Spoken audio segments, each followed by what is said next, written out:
"That's the 5th star system this month," Captain Jack Hayes muttered, staring grimly at the swirling black nothingness consuming the starfield on the holoscreen. His crew sat in tense silence on the bridge of the Pioneer, a battered but reliable human exploration ship. The void veil was growing. No light escaped its grasp, no signal pierced its depths. Planets, civilizations, entire histories were disappearing into its maw, leaving only silence. "Captain," Lieutenant Ryan Brooks broke the silence, his voice trembling. "The Council's latest report says we're next." Jack leaned forward, his jaw tightening. "Next for what?" "Obliteration," Ryan replied, his eyes flicking to the holoscreen. "They think it's only a matter of days before the veil reaches this sector. They've tried everything: plasma walls, quantum stabilizers, even matter annihilation bombs. Nothing works." Jack ran a hand through his short, dark hair. "And now they've called us." The crew exchanged uneasy glances. Humanity wasn't exactly the galaxy's first choice for problem-solving. Advanced species with flawless technology scoffed at Earth's messy, trial-and-error approach. But when precision failed, chaos was the only option. The comm system crackled, and the sharp voice of Dr. Ellie Carter cut through the tension. "Captain, get down to the lab. We might have something." Jack stepped into the lab, where chaos reigned. Wires dangled from the ceiling, sparks flew from overworked consoles, and Dr. Ellie Carter, short, wiry, and perpetually caffeinated, stood in the center of the storm, grinning like a kid on Christmas morning. "Tell me you didn't blow something up again," Jack said, surveying the mess. "Not yet," Ellie replied, waving him over. "But I did build this." She pointed to a jagged, glowing contraption that looked like someone had welded a disco ball to a car battery. Energy pulsed erratically from its core, casting wild shadows across the lab. "Please tell me that's not our solution," Jack said, his skepticism palpable. "It's not just a solution," Ellie replied. "It's the entropy beacon." She paused for dramatic effect. When Jack remained silent, she continued. "This baby generates random energy bursts, completely unpredictable. The veil thrives on patterns and predictability, so we fight it with chaos." Jack frowned. "And you're sure this won't blow us all to pieces?" "Define sure," Ellie said with a shrug. Jack sighed. "Load it up. Let's see what it can do." The Pioneer approached the edge of the void veil, its crew tense and silent. The swirling black energy loomed ahead, vast and terrifying. Lights flickered across the bridge as the ship's sensors struggled to comprehend the anomaly. "Beacon's ready," Ellie said, her fingers flying across her console. "If this doesn't work, at least we'll go out with a bang." "Comforting," Jack muttered. "Brooks, get us as close as you can without getting swallowed." The ship edged closer, its hull groaning under the strain. The veil's energy crackled around them, an ominous sound that set everyone's nerves on edge. "Deploy the beacon," Jack ordered. The device launched into the veil, its jagged core glowing brighter as it activated. The crew held their breath as chaotic bursts of light and energy rippled from the beacon, clashing with the veil's darkness. At first, nothing happened. Then, slowly, the veil began to react. Its energy pulsed erratically, its smooth, consuming patterns disrupted by the beacon's unpredictable bursts. "It's working," Ellie whispered, her voice tinged with awe. But the victory was short-lived. The veil adapted, its energy shifting to match the beacon's chaos. Within moments, it resumed its relentless advance. "Shut it down," Jack barked. The beacon imploded, leaving the crew in stunned silence. "Well," Ellie said, breaking the tension, "back to the drawing board."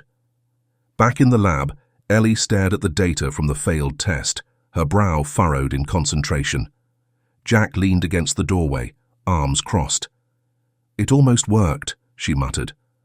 "Almost isn't good enough," Jack replied. "We've got days, maybe less, before this thing swallows the sector. We need something that works." Ellie didn't respond. She was too focused on the energy patterns displayed on her screen, patterns that looked strangely familiar. "Captain," she said slowly, her eyes narrowing, The veil's energy. It's not just reacting, it's thinking. Jack straightened. What are you saying? Ellie turned to him, her expression a mix of excitement and fear. I think the veil is alive. Alive. Jack Hayes' voice echoed in the quiet lab, his disbelief clear. Ellie Carter leaned back in her chair, her gaze locked on the pulsing energy patterns displayed on the holographic screen. The data pulsed rhythmically, like a heartbeat. Look at these readings, Ellie said, pointing to the overlapping waves of light and energy. It's responding like a neural network. It doesn't just react, it learns. That's why the beacon worked for a moment. It didn't just disrupt the veil, it caught its attention. Jack stared at the screen, processing her words. So, it's not just a force of destruction, it's a mind. Ellie nodded. A mind, or maybe a collection of them. Whatever it is, it's not trying to destroy things randomly. It's doing something deliberate. We just don't know what. Great, Jack said, rubbing his temples. So now we're up against a thinking, learning entity that eats planets for breakfast. Any brilliant ideas for step 2? Ellie smirked. Yeah, we talked to it. Jack's hand froze mid-rub. You want to talk to the thing that's swallowing star systems? How exactly do you plan to do that? Ellie leaned forward, her eyes bright with determination. We build a bridge, something it can recognize and respond to. We've already seen it reacts to chaotic patterns, so we use that to our advantage. But this time, instead of fighting it, we try to understand it. Jack exhaled slowly, the weight of her words sinking in. You realize the Council's going to laugh us out of the galaxy for even suggesting this, right? Ellie grinned. They're already laughing at us, Captain. We've got nothing to lose. The Galactic Council chamber was an architectural marvel, a circular room suspended in the void of space, with walls made of shimmering, semi-transparent material that reflected the cosmos outside. Holographic projections of alien leaders filled the room, each one unique in form and expression. Jack and Ellie stood in the center of the chamber, their holographic images transmitted from the Pioneer. The Council representatives regarded them with skeptical gazes. This is absurd, rumbled Councillor Vryn, a towering reptilian being with scales that gleamed like polished obsidian. You propose to communicate with the Void Veil? It's an aberration, not a sentient entity. With respect, Councillor, Ellie interrupted, her tone sharp but measured. Your methods haven't worked. Ours almost did. The Veil isn't just an aberration, it's alive. If we don't try to understand it, it will keep growing until it consumes everything. And what exactly do you suggest, Doctor? Carter, asked Councillor Lyrics, a translucent aquatic being suspended in a gravity-defying sphere of water. Ellie glanced at Jack, who nodded for her to proceed. We propose building a resonance array, Ellie explained, a network of devices that can emit energy patterns and signals designed to mimic human creativity, music, art, and even emotion. The Veil has already responded to chaotic energy bursts. If we give it something more complex, something it can relate to, we might be able to establish a connection. Murmurs filled the chamber, some intrigued, others dismissive. This is madness, Vryn hissed. Maybe, Jack interjected, his voice calm but firm. But it's better than sitting here watching star systems vanish one by one. The chamber fell silent. Finally, Councillor Lyrics spoke. The Council will permit your experiment, but be warned, if this fails, humanity will bear the consequences. Back aboard the Pioneer, the crew worked tirelessly to construct the resonance array. The ship's hangar bay had been converted into a chaotic workshop, with engineers welding components, technicians calibrating equipment, and musicians, yes, musicians, testing audio patterns. Ellie supervised the process, her sharp voice cutting through the noise. We need more harmonics in the third channel, and someone get me the adaptive waveform generator. This thing needs to resonate across multiple dimensions. Jack watched from the sidelines, arms crossed. So, explain this to me again, he said, raising an eyebrow. Why do we need a string quartet in space? Ellie smirked. It's not just about the music, Captain. It's about creating something the veil can't ignore.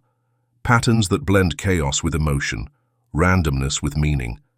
The more layers we add, the better our chances of getting through to it. Jack shook his head, a wry smile on his face. You're enjoying this, aren't you? Terrified out of my mind, Ellie admitted. But yeah, it's exhilarating. After days of relentless effort, the resonance array was complete. The device was a sprawling network of interconnected modules, each one glowing faintly with stored energy.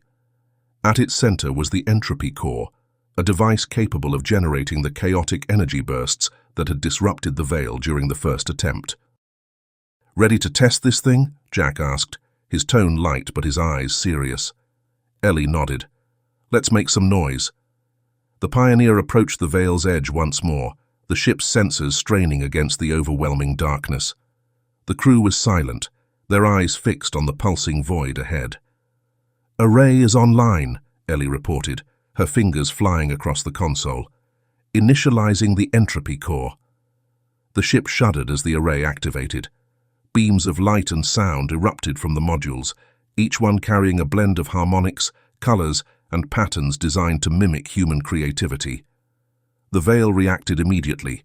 Its energy pulsed erratically, rippling with colors and patterns that mirrored the signals from the array. It's responding, Ellie whispered, her voice filled with awe. But the response wasn't what they expected. The veil's energy surged toward the ship, surrounding it in a cocoon of darkness. The crew braced for impact, but instead of destruction, they felt warmth. Ellie stared at the readings, her breath catching. It's not attacking, it's curious. Jack's voice was calm but firm. Stay on it. Let's see where this goes. As the array continued its broadcast, the veil's energy patterns grew more complex, almost playful. For the first time, the crew of the Pioneer felt a glimmer of hope. The Pioneer drifted deeper into the void veil, its engines humming quietly. Outside, the swirling blackness pulsed with faint colors and shifting energy patterns, as though the veil were alive and watching. Captain Jack Hayes stood at the helm, his jaw set as he watched the void through the main viewport. Behind him, Dr. Ellie Carter was glued to her console, her hands a blur of activity as she monitored the resonance array's signals. How far in are we? Jack asked, his voice low. Deeper than anyone's ever been, Ellie replied, her eyes not leaving the screen. The veil's patterns are becoming more intricate, almost like language. Language, Jack repeated, glancing back at her. Ellie nodded. It's not just random. These pulses, these shifts, they're deliberate. The veil's trying to tell us something. Let's hope it's not leave now or die, Lieutenant Ryan Brooks muttered from his station. The ship shuddered suddenly, and the lights dimmed. The veil's energy surged around them, a wave of darkness rippling across the hull. The crew froze, their breath held. It's fine, Ellie said quickly, her voice steady despite the tension. It's interacting with us. Interacting how? Jack asked. Think of it as a handshake, Ellie said. A really big, really terrifying handshake. Jack exhaled slowly. Let's hope it's friendly. The resonance array continued its broadcast, filling the veil with bursts of light, sound, and chaotic energy patterns. The veil responded in kind, its pulses growing brighter and more synchronized. It's working, Ellie whispered. It's starting to mimic us. Hours passed as the Pioneer continued its journey into the veil. The tension on the bridge was palpable, the crew's eyes fixed on the swirling energy outside. Then, without warning, the resonance array went silent. Ellie, Jack said sharply. What just happened? Ellie's fingers flew across her console. The array's fine. It's the veil. It's overriding our signals. Overriding? Ryan asked, his voice rising. Look. Ellie pointed at the holographic display. The veil's energy patterns had shifted again, but this time they weren't random. They formed a coherent shape, a sequence of symbols glowing faintly in the darkness. What is that? Jack asked, leaning closer. It's a message, Ellie said, her voice filled with awe. The veil's trying to communicate. The crew stared at the symbols, their meanings elusive yet tantalizingly close. Ellie quickly began translating, her mind racing. Captain, she said after a moment, I think it's asking a question. Jack frowned. What kind of question? Ellie hesitated, then looked up at him. It's asking if we understand. The Pioneer hovered in the void, surrounded by the veil's pulsating energy. The crew worked tirelessly, decoding the symbols and sending back responses through the resonance array. It's like teaching a child, Ellie explained to Jack. We're showing it how we think, how we process information. Except this child can swallow star systems, Jack muttered. As the hours stretched on, the veil's responses grew more complex. Its energy patterns began to resemble not just symbols, but emotions, curiosity, hesitation, even fear. It's afraid, Ellie said softly, staring at the screen. Jack raised an eyebrow. Afraid? Of what? Of being alone, Ellie replied. It's been drifting through the galaxy for who knows how long, consuming what it touches because it doesn't know how else to interact. It's not trying to destroy, it's trying to survive. Jack's expression softened as he processed her words. So, what do we do? Ellie smiled faintly. We show it it's not alone. The Pioneer's crew worked around the clock, preparing their final transmission. The resonance array was reconfigured to broadcast a symphony of human creativity, music, art, poetry, and even recordings of laughter and conversation. This is either going to save us or kill us, Ryan said as he adjusted the controls. Good thing humans are great at high-stakes gambles, Jack replied, clapping him on the shoulder. The array activated, sending a cascade of light and sound into the veil. The ship trembled as the veil's energy surged in response, its patterns shifting and swirling with increasing intensity. Hold steady, Jack said, his voice calm despite the chaos. Then, the veil did something no one expected. It began to sing. The sound was otherworldly, a blend of human voices and alien harmonics, resonating through the ship like a living symphony. The crew stared in awe as the veil's energy transformed, its darkness giving way to vibrant colors that rippled like waves of light. It's beautiful, Ellie whispered, tears in her eyes. Jack nodded, his own voice hushed. We did it. The veil stabilized, its energy no longer destructive but harmonious. It surrounded the Pioneer like a protective cocoon, its pulses now calm and steady. It's not just alive, Ellie said, her voice filled with wonder. It's intelligent. It understands us now. The crew watched as the veil's patterns shifted again, forming a new sequence of symbols. Ellie translated quickly, her voice trembling with emotion. It's saying, thank you. The crew erupted into cheers, their relief and joy palpable. For the first time, humanity had not only survived the unknown, but had made a connection with it. The Pioneer returned to the Galactic Council, its crew hailed as heroes. The story of how humanity bridged the gap between destruction and understanding spread across the galaxy, inspiring other species to embrace creativity and empathy. The Void Veil, now understood as a sentient entity, became a guardian of knowledge, sharing secrets from the ancient universe. Humanity, once dismissed as chaotic and primitive, was celebrated as the galaxy's most innovative and compassionate species. And so, humanity's reputation was forever changed, not as destroyers, but as builders of bridges between worlds. The end.